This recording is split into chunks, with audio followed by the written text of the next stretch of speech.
So here are all the designs I've come up with over the years. We'll start with this one. That was the earliest version. Very complicated, very creative. Essentially, I wanted to have these little lovers right here. And then represented is the androgynous version of when they're combined. And it's striking at this Baphomet character that represents darkness. Another androgynous form, like the dark version. And then I had like the little wizard to like be a little companion or guide. And the background logo was supposed to be a G for Gibor. And then in the center is the actual rune for Gibor.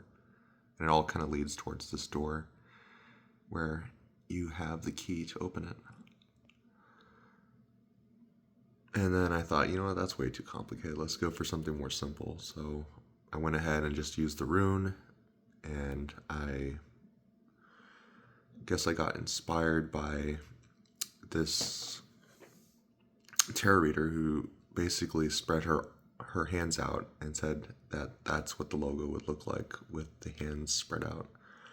So I went with that.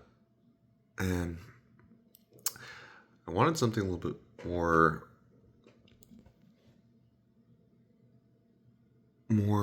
aesthetic, because I wasn't totally sold on this one right here.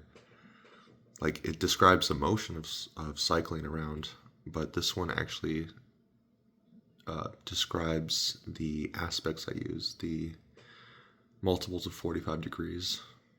And it was very beautiful. I've been using it for well over 2.5 years.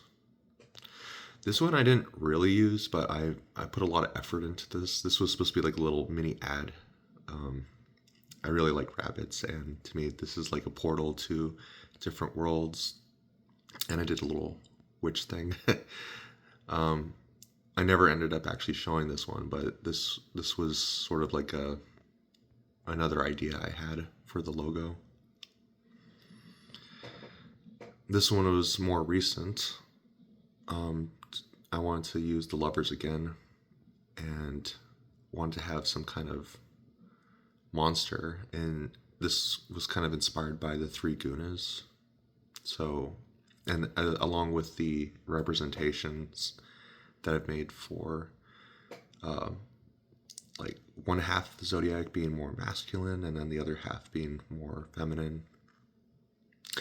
And then if you combine all those main rulers together, you get the dragon. Then I went ahead and I figured that this was a little bit too complicated and somebody didn't like it. And they said it just looked really amateur and ugly. I'm like, really? So I went back to the drawing board, came up with this guy, and I wasn't very satisfied, but it did represent the wheel. It has this structure or column holding the lovers together. And then after that, you have the multiples of 45 degrees again. So you have something more stable, then something that turns, and then something that disintegrates. And then you have like the all-seeing eye, seeing everything in the zodiac. Then I thought, okay, let's just make it one color, all white, with a glow to make it mysterious. And I added in the dragon in there as well. I didn't want the lover to be static and just standing. It looked really boring. So I gave them back their little dance, just like before, over here. And it turned out really nice. I think I'm going to stick with this one for a very, very long time.